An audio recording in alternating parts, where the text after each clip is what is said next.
স্বামী বলছে পর্দা করো, তোমাকে ভালোবেসে বলছি তুমি পর্দা করো, তুমি আমার অনেক প্রিয় একজন মানুষ, তুমি বেপর্দায় বাইরে যাবা, লোকজন দেখবে, কেমন হয়? ঠিক আছে, তোমাকে তো আমিই বিয়ে করেছি, তুমি আমার মানুষ, তোমাকে দেখবে কেন? প্রিয় মা ও বোনেরা, পর্দা ছাড়বেন না।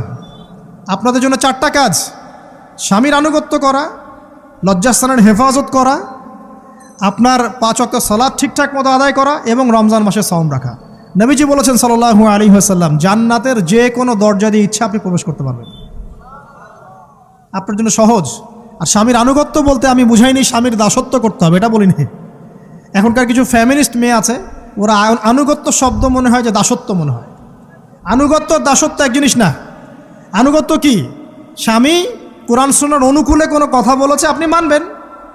স্বামী বলছে পর্দা করো, তোমাকে ভালোবেসে বলছি তুমি পর্দা করো, তুমি আমার অনেক প্রিয় একজন মানুষ, তুমি বেপর্দায় বাইরে যাবা, লোকজন দেখবে, কেমন হয়?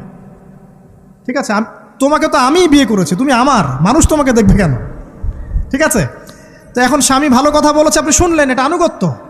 আর ওই স্বামী যদি বলে আসো তো আমার কলিগরা এসেছে, ওকে খাবার সার্ভ করতে হবে, আসো খাবারটা পরিবেশন করো, এখন আপনি বেপর্দা হয়ে আপনার স্বামীর কলিগের সামনে খাবার পরিবেশন করতে শুরু করলেন, এটা কি আনুগত্য করতে হবে? এটা তখন আপনি আনুগত্য করবেন না। সিম্পল, কোরআন সুন্নাহর অনুগত কাজে আপনি স্বামীর আনুগত্য করবেন, বিপরীতে গেলে আপনি করবেন না। স্বামীর আনুগত্য মানে স্বামীর দাসত্ব নয়।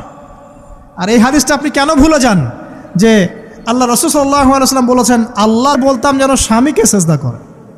কেন? কারণ আপনাকে রেসপন্সিবিলিটি, আপনার খাবার, আপনার ফুড, আপনার শেল্টার, আপনার মানে পুরো দায় দায়িত্ব নিজের হাড় ভাঙা পরিশ্রম দিয়ে, জীবনের ঝুঁকি নিয়ে স্বামী আপনার জন্য করে। সে আপনার সম্মান পাওয়ার যোগ্য তো? সে কি আপনার সম্মান পাওয়ার যোগ্য নয়? আপনি যদি সম্মানের হক আদায় না করতে পারেন তাহলে আপনি অকৃতজ্ঞ। আর অকৃতজ্ঞ মেয়ে কখনো জান্নাতে যাবে? একটা হাদিসে আছে বেশিরভাগ মেয়ে জাহান্নামের যাওয়ার অন্যতম কারণ হচ্ছে তারা স্বামীর সাথে কুফরি করে। কি করে? মানে সারা জীবন স্বামী ভালোবেসে যায়, ভরণ পোষণ দিয়ে যায়, সব চাহিদা পূরণ করে যায়, একদিন দেখবেন কথা কাটাকাটি হয়েছে, ওই দিন বলে বসবে যে তোমার কাছে আমি কিচ্ছু পাই নাই সারাদিন। এই যে কুফরি, এই কারণে তারা জাহান্নামে যেতে পারে বেশি। আল্লাহ হেফাজত করুন। আমি আরেকটা কারণ হচ্ছে যে বেপর্দা। আপনাকে 4টা মূলনীতি ফলো করতে হবে। 1, এমন কোনো পোশাক পরবেন না যে পোশাকটা আটো সাটো, যেটা পরলে আপনার গায়ের কাঠামো বোঝা যায়। এটা বোরখা হলেও পরা যাবে না। আমি কি বুঝাতে পারছি?